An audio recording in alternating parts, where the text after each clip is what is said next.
This is Frank Islam, Chairman and CEO of FI Investment Group, and your host at Tonight with Frank Islam. Today, our guest is Malik Ali Awan. Malik, welcome to our show. Thank you for coming. Frank. Thank you. As I understand, you're a Republican, Yes. which is a rare commodity among Pakistani Americans, Yeah, of course. and a Muslim. Yeah. And you're also a member of the National Republican Party, Yes. also known as Committee. RNC. Yes. And so tell me a little bit about yourself, who you are. Well, Frank, I'm already your fan. Thank you very much. And I have watched a lot of interviews. Okay. And I've been following you for a quite bit time. Okay, thank you very And much it's for doing great so. to be with you. It's Okay. an honor to be with you. And I belong to Pakistan originally. And there's a little town known as Khoshab. Originally, I'm from Khoshab. And from my grandmother's side, his father was first commissioned officer in army back the partition of So this is your subcontinent. great-grandfather. Yeah, great grandfather. Yeah, Wonderful. and then my grandmother brother Malik Ali Awan was federal minister for commerce, Oh. and he was also provincial minister for irrigation. Oh, very nice. Yeah. So you sort of from political family. Yes, and then back in Pakistan, I joined Pakistan People's Party, and That's the due to- Benazir Bhutto's Yeah, party. Benazir Bhutto's party, and I like immediately they just put me at a Foreign Affairs Committee, and through that, at that time, Benazir Bhutto was struggling in Washington D.C. for restoration of democracy back in Pakistan. When Pervez Musharraf was there? Yes, when Okay. Pervez, and that is the reason that I came here in Oh, you Washington came to the D.C. United States. Yeah, and Did you go to school here? Yeah. Where did you go to school? I have done a lot of customer service certifications from Service Quality Institute back in Minneapolis, and I have also learned about the foreign affairs. I have done a few certifications from George Washington University too. GWU. Yeah, and I was also a team leader. There was a course by the Republican Party at. So when did you join the Republican Party? What motivated you to join the Republican Party? And do you like what they believe in it? Yeah, sure. I strongly believe in the core values of Republican What Party. are the core values of the Republican Party? The core values are about the national interest and the founding fathers that United States is a unique country all over the world, and I strongly believe that there's no other country like the United States of America in any part of the world. You see a lot of nationalities are living here, they're living with peaceful, everyone has opportunity, education, And you want healthcare. to continue that? Yeah, sure. I'm already continuing. So you that. want to continue the values of your party Yes, and the values of America yes, and the character and conscience of our nation yes, sure. and bring people together. Of course. Okay. And what I'm trying to tell is that the founding fathers of this great nation, like Abraham Lincoln and Abraham Thomas. Lincoln came in a little bit late. Yes, He was a Republican, but the founding Yes. fathers were Jefferson, Washington, Yes. and Franklin and Hamilton. yes. Okay. And the Thomas Jefferson, he was a very strong Republican, and I personally regard him in all the aspects. And how the founding fathers they made the Constitution and how they envisioned a nation is actually the main factor that I claim came closer to the Republican. And I also I'm due to my association with Benazir Bhutto and her party, I got a bit interest in the foreign affairs politics, and due to that reason, I came to understand that the Republican Party is the real party which has made the Constitution and which has formed and united this great nation. And I strongly believe, as far as my Pakistani origin is concerned, I am sure that very soon there will be much larger Pakistani community also joining the Republican Party, and we are trying to convince and we are trying to portray the message of the Republican Party to the Pakistani Americans and to the Middle Eastern Americans too. Yeah. To the Muslims. Yeah, yeah. So, considering what you just said, Yes. and which is the pretty good stuff that you just said. Yeah. What's your thought on this administration of banning Muslims from the Muslim countries? Pakistan is not part of it. Yeah, well, if we see the history, there are certain nations among the Muslim countries, like the United States had not shared diplomatic relations with those nations, such as Libya, such as Syria, and like they were either like back in the Soviet time. But this also includes Yemen. Yeah, Yemen. Sudan. Yes. I know there's Somalia, Sudan, one of those countries, I think. Yeah. Even in Yemen and in Sudan, like the war is going on. Like the Iranians are backing the Houthis. They're supplying the weapons. And so Saudi Arabia is doing the same thing. Yeah, yeah. So, yeah. But Saudi Arabia is not part of the Muslim banning. Of course, like United States has to be careful.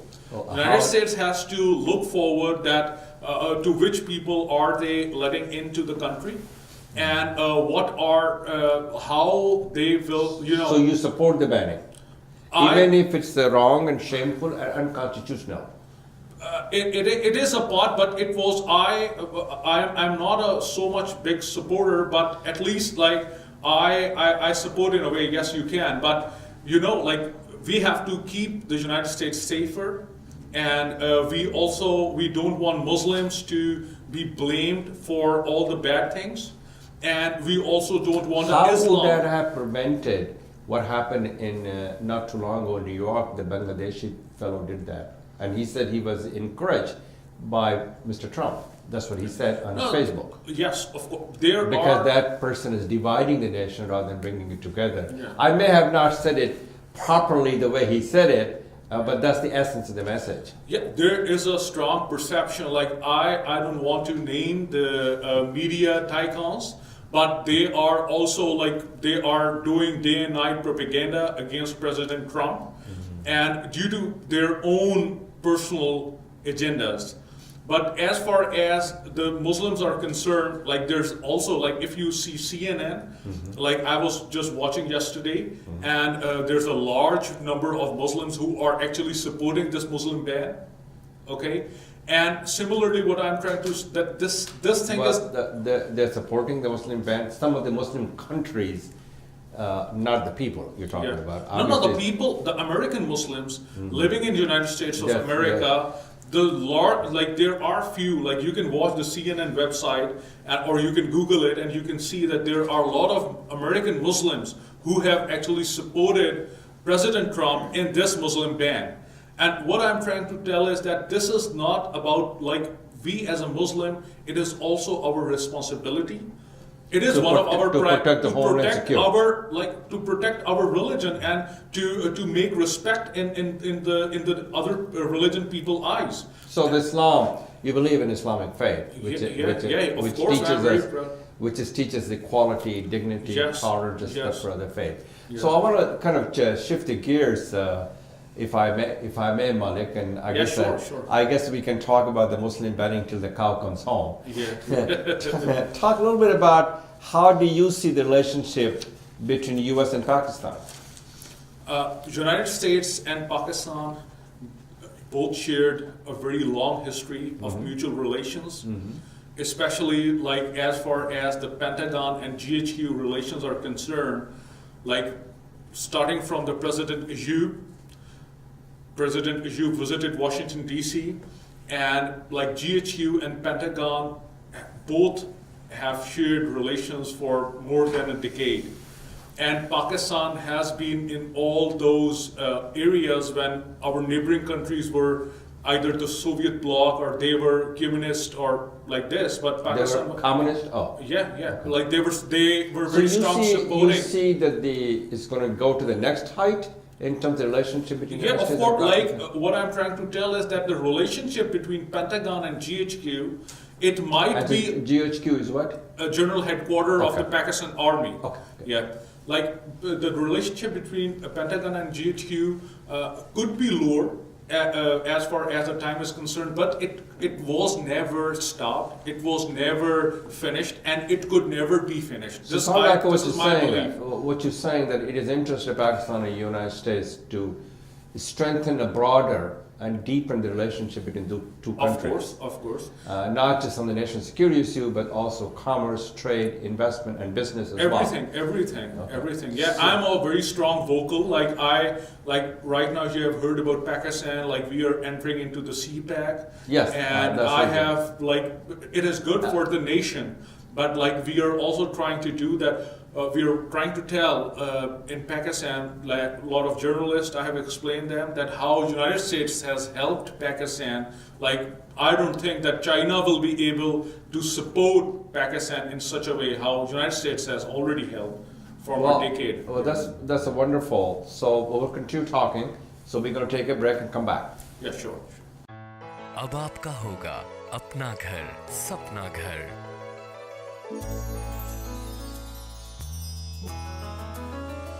Your dreams can come true. SAI mortgage is key for you. अपना घर खरीदने और refinance करवाने के लिए SAI mortgage से राब्ता करें। Don't make a move without SCI. So we're back with Malik. Thank you very much. You're welcome, Frank. So, as you know, the policies of this administration towards Palestine and Israel, especially moving the U.S. Embassy to Jerusalem, do you believe it will breed the violence, in reversing the situation? It's also a threat to the two-state solution. Well, Frank, here in the United States, like I've already told you that we all are very much privileged, that here we have freedom of expression. Like I can tell whatever That's I how feel. democracy flourishes. Yeah, of course. But in a lot of parts, like actually, like the people are like they can kill. Like a person could be killed if they have the different views or something controversial. And you know that President Trump, like as my personal is concerned, like I have written a few letters to President Trump. In one of my letters, Did he ever get to his desk? yes. Okay. One of is because already I'm in the system that I have worked in his presidency, and I've been admin to a lot of groups at social media, and I was the team leader at Republican Leadership Initiative.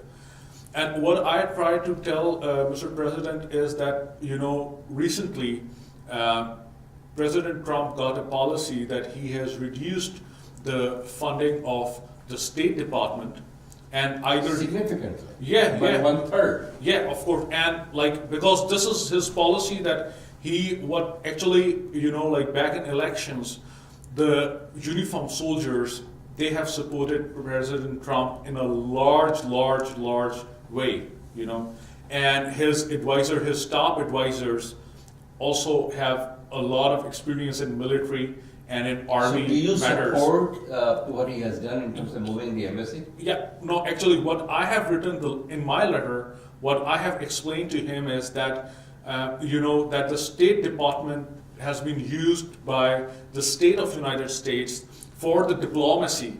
Like whenever there is a conflict or whenever there is some issue, through State Department, US government actually work and they resolve those issues.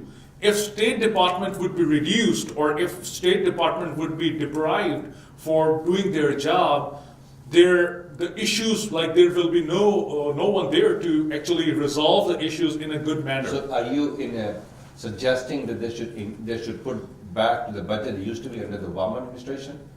Yes, Is that what you're advocating? Yeah, I am in support that the things should be balanced. Like as United States is focusing on Things should be making balanced in what way? like the military and the diplomatic platform Yeah. should be equal. Well, Like they they would be they should be because balanced. the Pentagon has $1 trillion budget, and the State Department does not. So Yeah. that cannot, in terms of the balancing the budget, that's not going to happen. Yeah, of But course. the reducing the workforce and not even have assistant secretary and the deputy secretary, well, they have deputy secretary and other how can they promote the diplomacy in the world? I mean, that's going to affect who we are as an American.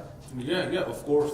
But diplomacy is the main tool. Yes, it like is. if we see the history of So- United so States, you- all so- the presidents. You're right. Diplomacy is very important before we get into the war. Yeah, and that's a very.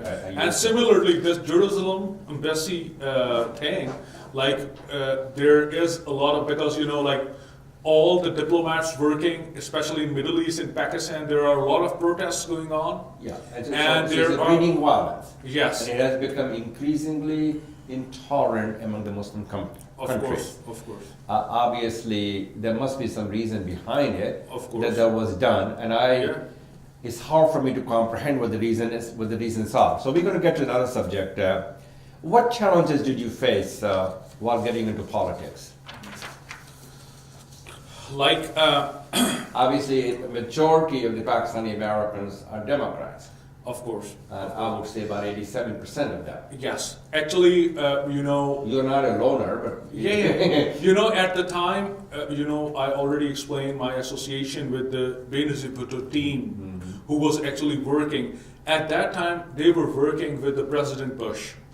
So, with the Bush. Bush 1 or Bush 2? Bush too. Like at the time, Pervez Musharraf, and when tragically Benazir Bhutto got assassinated, and I came here in Washington D.C. With her friends, and we were invited to a few think tanks like Brookings and Heritage, and then I also came to know some friends of her working in Republican Party. And as far as my own community is concerned, like there are a lot of things, there are a lot of initiatives to be taken for Pakistani American community there's one very good example. Like in last elections, like when we were working for the Republican Party, like on our counterpart, American Indians, they were also working. And What are you talking about the Indian diaspora community? yes, the Indian diaspora. They're pretty active. Yeah, they are very active, and they got the Republican Indian Council too. And actually, what they did is that they were working unitedly They also have with Democratic- both. They were they working have at a both puppet. sides. Like Yeah, they were they working have- at Republicans, and they were also working. So that's what you're advocating. Yes, that's what I also want my community people to come So forward. it has to be bipartisan support. Of course, like we want our community, like for example, there are a lot of things to be done. Like similarly, like our youth, Pakistani American youth, like the parents are enforcing their children. Like I want to give you one example. One man from my village back, he came to America and he got a degree. He was a chemical engineer. So he was offered a very good job in U.S. Army. But then suddenly his father-in-law, who was an old Pakistani American living in America, and he said, "Oh well, you're not supposed to go into the military because it will be very much dangerous, and you will be." But like That's a a lot little- of negative That's a propaganda. Stone Age thinking. Yeah. Like what I'm trying to tell is that we, as a Pakistani American, we have to come forward. We have to. So you want to make sure there's a bipartisan support. course, So of you course. work on both sides of the aisle. Of course. Democrats and Republicans. Yes. That's what you're advocating Pakistani American. Do Yes. you get any support from Pakistani American community for doing so? Well, there are few individual Pakistani individuals like Khurram Shahzad and Aziz Ahmed and Mr. Asim. Like these, there are few people in their individual capacity. Senator Khwaja Akbar, Sajjad Baloch, my friends, like my People's Party friends, they were very kind. And they assisted me in a way. But as I was expecting something, and due to those flaws in this, I made my own PAC Republican Council, and I designed PAC Republican Council in such a way that I will. So you have your own PAC? What's the name of the PAC? No, it is a non-profit organization with the name of PAC Republican Council, and Is it 501c? yes. So how can you make contribution to the 501c, which is politically oriented? No, it is not. Right now, we are not doing any political work on it. Okay. Yeah, I'm writing a blog, And my blog is on Middle East affairs, on security affairs, and a lot of students from American University Foreign Institute and from George Washington Elliott School of International Service, and a lot of scholars from all over the world are following my blog, which is on Middle East and on Pakistan. We are also covering Pakistan embassy activities too. And I hope and I look forward that after a gradual time, Pakistani American community will be in a better shape. Okay. Well, that's a good cause. It's a noble cause. Yeah, yeah. So we'll be right back, Malik, in a minute. अब आपका होगा अपना घर, सपना घर।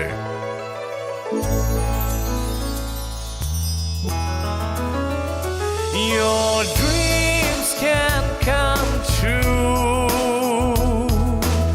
SAI Mortgage is key for you. अपना घर खरीदने और रीफाइनेंस करवाने के लिए SAI मॉर्गेज से राब्ता करें। Don't make a move without SCI.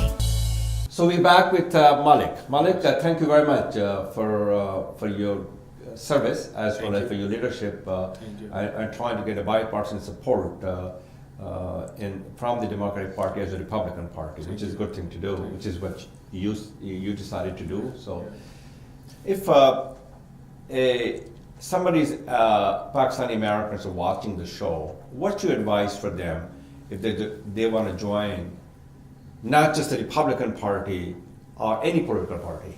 Well, my first request to the youth of Pakistani community, American Pakistani community, is that you should believe in yourself, and you should be proud of your origin, and because we all are representing our nations and our homeland, even in America. And what I try to tell is that my advice to the youth is that in whichever circle you are living in your day-to-day lives, it is very much important to just work hard and bring out good potential result and come forward and become leaders in whichever walk of life you want to lead. And this is already a privilege that we all are given a chance to live and lead our lives in the United States of America. You said it very well. The Pakistani American communities has to be engaged in order to be part of the landscape of the American politics. Yes. That's what you have said earlier. And also, there could you get at the end of the day, you get the politicians, the government, and you can change them if you participate in the political process and go vote. Of right? course. And that's what you suggested. Yeah. And to bring out the good result within your circles. And you are an ambassador of the Pakistan here in this country. Each citizen, like whatever, we are saying, we are talking, our deeds, our personal whatever, like we are representing our nation. Sure. So, talk to the people also. You gave a good advice. Why they should be engaged politically? What is in it for them? Because this is the way that politics is, especially in American system, politics is the main thing where you can advocate for your rights, you can make a good impression of yourself, and you can get a lot of your privileges, not only for your own personal self, but to a larger extent of your own community. Okay, so you should be engaged politically, that's what you're saying, in order to create the common cause, to make sure you have a voice. That's what you're saying, to make sure you have a seat at the table. Of course. And every day in your life, what the politicians do, it affects you. Yeah, of course. I think that's the point to make very effectively. Yes. What other advice do you have for the people? Why should we giving money contribution to the politicians? Because first thing And is... you have one of those PAC, and do you think they should pay? They should give some money to contribute? And why should they? Yeah, because, it is good to pay for the good cause, and there are also tax breaks. Like if a person is an Well, not the entrepreneur. campaign contribution is not a tax break. You cannot. Yeah, do yeah, tax not a break. campaign, but the 501(c)(3). yes, it is. yeah, it is. Yeah, yeah, yeah. So that's and like for example, there's like I pay my membership fees to Heritage Institute. Oh my gosh. Yeah, and Heritage, yeah, that's a think tank, Heritage, right. yeah, that's a think tank, and I got a tax break of it. Well, but the Heritage Foundation is a is the 501(c). Yes. Just like the broking is. Yes. Okay. But the campaign contribution is not a tax write-off. Yes, Okay. but at least like that is the reason that how politics of United States actually work. Like here, like we So in have order to be to be distinguished and in order to be leaders to be in an the active system. participant in the Yeah. political process. Yeah. Well, thank you very much, Malik, for your service and for your passion, for your commitment. And you should continue to do what you're doing and inspiring people and making sure, I hope your cause will endure. Thank you very much, And- Frank. and thank It's you for already coming. an honor to be at Sure. here. Thank You're you most very much. welcome. Yeah. This is Frank Islam, wishing you a great week and thank you for watching.